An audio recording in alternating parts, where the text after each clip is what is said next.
Jadi buat apa lagi dibayar? Orang nggak mau bayar bukan karena mereka cuma nggak punya uang, tapi cara kalian nagih itu yang nggak punya aturan. Seakan-akan sengaja membuat kita malu karena kita punya utang. Jadi untuk apa lagi kita bayar?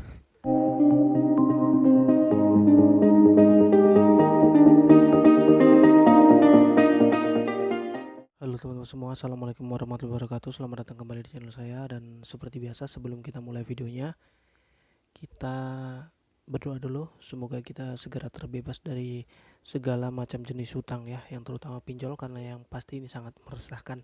Apa yang bikin meresahkan? Terorannya pasti. Oke teman-teman, hari ini saya mau membahas tentang sebuah aplikasi, salah satu aplikasi pinjaman online, yaitu Tunaiku. Kenapa Tunaiku? Jadi salah satu cerita dari temen, pengalaman dia gagal bayar di Tunaiku. Saya nggak tahu dia udah berapa lama gagal bayar di Tunaiku, tapi yang jelas dia sudah stres tiap hari dapat WA, dan akhirnya cerita sama saya. Konsultasi lah sedikit-sedikit, saya bantu sebisa yang saya tahu gitu. Akhirnya saya kasih saran macam-macam, dan akhirnya dia ngelakuin apa yang saya sarani, dan sekarang dari Tunaiku sendiri sudah tidak menghubungi luar kontak darurat dia. Oke, gini. Kita langsung mulai aja pembahasannya ya. Gini teman-teman, Tunaiku Amar Bank ini terkenal dengan menghubungi kantor atau luar kondar. Padahal kalau dihitung-hitung ya itu kan nggak boleh ya. Menurut surat edaran Bank Indonesia sendiri, yaitu 10/11 itu kan nggak boleh menagih melalui orang lain atau bukan pihak bersangkutan. Dan alasan Tunaiku ini menghubunginya karena kontak darurat ataupun kantor. Nah ya, kontak darurat ataupun kantor. Sebenarnya kontak darurat itu kan dihubungi kalau misalkan kita lagi nggak aktif ataupun kita menghilang. Mereka untuk menanyakan keberadaan, bukan menteror ya. Tolong dikutip, menteror itu kan menghubungi terus-menerus yang bersikap mengganggu, menghubungi kantor yang lagi kerja ya, menghubungi kantor yang lagi kerja. Oke deh, sebelum kita masuk pembahasannya, sebelum kita masuk pada intinya, saya mau baca dulu chatnya yang dia kirim ke saya. Oke teman-teman, ini saya bacain chatnya. Yang pertama ya, yang dikirim cuma 2 screenshot ke saya, dan saya udah izin sama dia untuk saya bahas di konten saya, namun dia nggak mau nyebutin namanya. Oke, begini bunyinya. Pagi bos, pembayarannya kami tunggu pagi ini. Oke, jadi sebelum dia ngirim ini, dia udah ngobrol ke saya. Bang, saya kena teror ke kantor dari Tunaiku gitu. Ya jadi gimana caranya bang? Ya udah hadepin aja, tapi minta tanggung jawab dari yang menteror. Nah makanya disampaikan. Kini dia balas gini, mana orang yang suka nelpon ke kantor saya bekerja? Saya mau ajak ke orang kantor yang udah diteleponin, minta dia klarifikasi, mengganggu selama ini, baru dibayar ya. Maksudnya dia mau minta orang yang nelponin itu datang ke dia dan klarifikasi ke pihak kantor untuk kejelasannya kenapa selama ini mengganggu, dan baru dia mau bayar. Dibalas, oh begitu, pesanan langsung saya sampaikan bu, kami hanya terima SK dari kantor untuk menarikan total tunggakan. Nanti Anda bicara langsung sama Bu Maria, dia selalu info saya Anda masuk siang. Oh, oke. Lalu berikutnya, nah ini pihak uh, Bu Marianya atau siapa yang bersangkutan ini yang yang bahas. Kenapa bu? Katanya mau obrolan sama saya. Mau sekarang atau nanti? Saya nanti gak pegang HP, jadi obrolan lewat telepon kantor ya. Jam 13-an saya hubungi via kantor.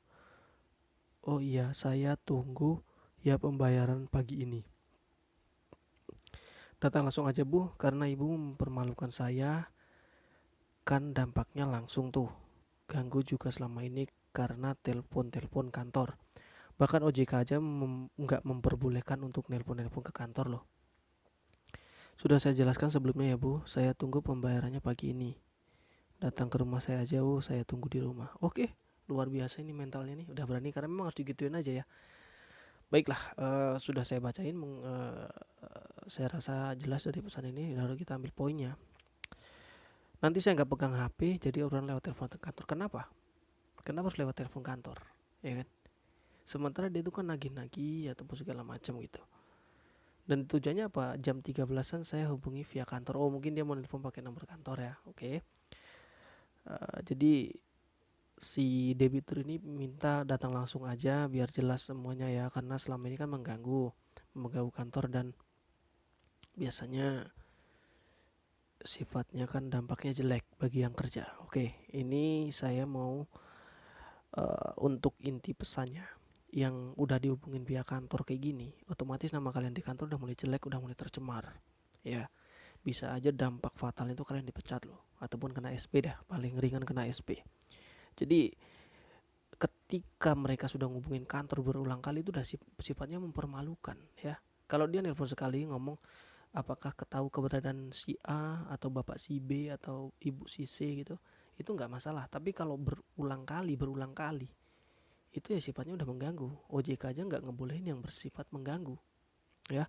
Dan kemudian kantor itu anggaplah kontak darurat, dia bukan penjamin, jadi nagihnya itu ke penjamin. Di situ kan ada KTP-nya juga, datengin aja ke rumah. Gimana penjamin kok belum bayar atau nomornya tidak aktif, kenapa alasannya? Terima alasan mereka. HP-nya hilang atau rusak, terima alasan mereka. Bukan gitu caranya. Oke, dampak fatalnya kalau misalkan yang kerja itu sampai dipecat, nggak akan balik uang kalian. Gitu. Debt kolektornya harus dididik. Cara kalian menagih itu harus dididik. Karena kalian tuh nggak mikir imbasnya. Kalian cuma bisa menekan-menekan ke orang yang ngutang, ke debitur sendiri, tanpa kalian tahu sebab akibat di ujungnya itu bagaimana. Harusnya kalian mikir jauh. Saya tahu kalian ditekan untuk menagih, kalian menekan kami untuk menagih. Tapi nggak gitu caranya. Semakin Anda terlalu menekan, itu orang akan semakin malas untuk bayar karena cara kalian itu yang kurang sopan, atau attitude atau segala adab kalian tuh nggak ada. Ini sudah meresahkan banget itu, nelpon ke kantor segala macem. Kantor itu bukan debitur, kantor itu bukan penjamin, kantor itu cuma kontak darurat atau akses untuk menghubungi kita kalau misalkan nomor kita nggak aktif. Udah. Jika memang sudah tidak bisa, datengin ke rumah sesuai alamat KTP-nya kan ada.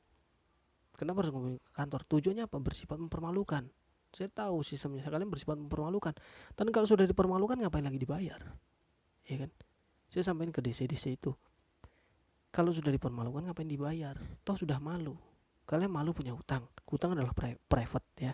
Kita malu punya hutang dan hutang adalah private. Dan kemudian semua orang sudah tahu. Kita membayar itu untuk menutupi malu. Kita membayar untuk menutupi malu dari lingkungan atau segala macam lah. Tapi dengan mudahnya kalian menghubungi kontak darurat atau kontak lain untuk membuka privasi kita atau utang kita ke orang lain, yang itu yang kita hindari, yang kita bayar karena untuk menghindari itu, dan kalian buka. Jadi untuk apa lagi kita bayar? Toh malu yang kita hindari sudah kalian kasih, sudah kalian buka sendiri. Jadi yang bikin kita nggak bayar itu bukanlah diri kita, tapi cara kalian. Makanya perbaiki cara kalian. Untuk aplikasi pinjol-pinjol ini tolong perbaikilah cara sistem penagihannya. Awasi, lihat cara mereka menagih ya. Itu aja teman-teman. Dan kedua, semakin mental kalian itu semakin kuat, kalian bisa menghadapi kayak gini. Setelah ini katanya udah nggak ada lagi yang nelpon ataupun WA dia. Ya kita tunggu aja ke depannya gitu kan, apakah kabar dia gimana. Tapi nggak serami sebelumnya. Setelah dia ngomong ini, sebelumnya rame nelpon terus ke kantor, itu kan sifatnya mengganggu, sudah mengganggu. Nah, kita sampaikan ke OJK dulu, sampaikan ke OJK dengan nama bank bersangkutan atau perusahaan fintech bersangkutan bahwa kita keberatan dengan cara penagihan. Semakin banyak yang melapor, semakin ada tindakan untuk pihak pembiayaan tersebut. Apalagi tunaiku amar bank kan gitu. Harusnya mereka tahu aturan, mereka tahu legalitas. Dan buat yang nagih-nagih itu diajarin, dikasih attitude, dikasih adab. Karena parah, semakin hari semakin parah. Orang nggak mau bayar bukan karena mereka cuma nggak punya uang, tapi cara kalian nagih itu yang nggak punya aturan. Oke, di sini paham jelas ya. Dan ketika mereka sudah ngomong macam-macam, suruh aja datang ke rumah. Udah selesaikan di rumah, ngobrol di rumah, itu aja. Kalau misalkan nggak mau, berarti memang mereka yang nggak mau ambil uangnya, gitu aja. Karena sifatnya sudah mempermalukan. Ini saya ambil konteksnya sifatnya sudah mempermalukan. Jadi buat apa lagi dibayar? Ya, tanda kutipnya tadi. Kita membayar utang ya, pertama itu tanggungan, kedua kita menghindari malu daripada diomongin orang-orang kita punya utang. Tapi tingkah tim penagih itu seakan-akan sengaja membuat kita malu karena kita punya utang. Jadi untuk apa lagi kita bayar? Ya toh? Jika sudah ada itikat baik, oke, kita dianggap gak punya itikat baik, gak mau bayar. Oke, terserah mereka, dia nganggap gitu. Tapi kita juga minta itikat baik mereka untuk memperbaiki nama baik kita yang udah dia jelek-jelekin. Baru kita bayar. Kalau nama kita udah baik, udah jelek, buat semua orang itu lupa, yang dihubungi sama mereka tuh buat mereka itu lupa kalau kita pernah punya utang, baru kita bayar. Ayo gitu aja teman-teman ya, kuatin mental aja. Kesalahan itu datang dari mereka sebenarnya. Kalau kita nggak punya uang itu bukan kesalahan, itu keadaan ya. Tapi cara mereka menagih itulah yang kesalahan. Makanya untuk pinjol-pinjol perbaiki tim penagih kalian. Sampai di sini videonya, semoga bermanfaat dan wassalamualaikum warahmatullahi wabarakatuh.